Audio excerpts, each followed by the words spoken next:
আমি কেন সাথে হতে যাব? আমি তো সালমা। টনি, বিয়ে হবে। বিয়ে হবে? হ্যাঁ, আমার মা কোনোদিনই টাকা জোগাড় করতে পারবে না। আপনি বিয়ের ব্যবস্থা করুন। এই চল চল চল চল চল। তুই মহেশ বাবুকে বিয়ে করবি? কি করবো বলো মা? এতদিন যার অপেক্ষা ছিল সে তো আজ অন্ধকার। আর তাছাড়া আব্বার ঋণ তো শোধ করতেই হবে।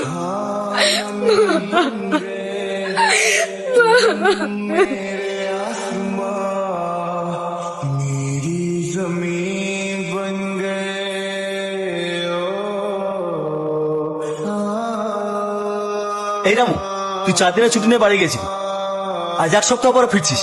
কোথায় ছিল এতদিন? ছেলেটা হসপিটালে ভর্তি ছিল বাবু, তাই ওখানেই ছিল। কাকা,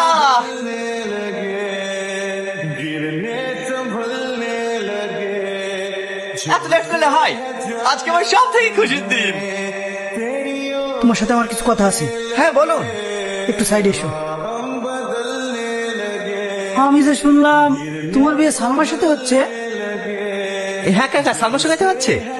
দেখলেন না বসেছিলাম। না না, ও কেন সালমাতে যাবে?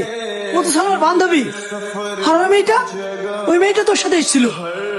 কি যেন নাম ওই মেয়েটার? হ্যাঁ, সাথী। তাহলে সালমা এখন কোথায়?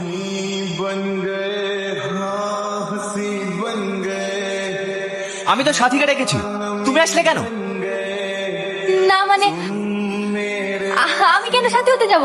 আমি তো সালমা। টনি, চিৎকার করো না আব্বা। কি ভেবেছিলে তুমি? মিথ্যে নাটক করে সালমাকে আমার কাছ থেকে আলাদা করে দেবে? পারবে না, কারণ আজ আমি সবকিছু জেনে গেছি। আর তুমি এতটা নোংরা মেয়ে, নিজের স্বার্থের জন্য এতটা নিচে নামতে পারো? আমি যদি সালমাকে বিয়ে করি, এই বাড়িতে হয় উনি থাকবেন, না হয় আমি। তা আমি এই বাড়ি ছেড়ে চলে যাচ্ছি। সালমা,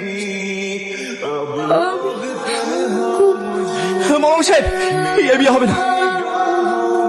আমি তোদের দাঁড়িয়ে থেকে বিয়েটা দেবো রে। দাঁড়ান, আপনারা কেউ যাবেন না। আমার ছেলে বোমাকে আশীর্বাদ করে তারপরে যাবে। বলো মা, কবুল। বলো। কবুল। এবার তুমি বলো বাপ, কবুল।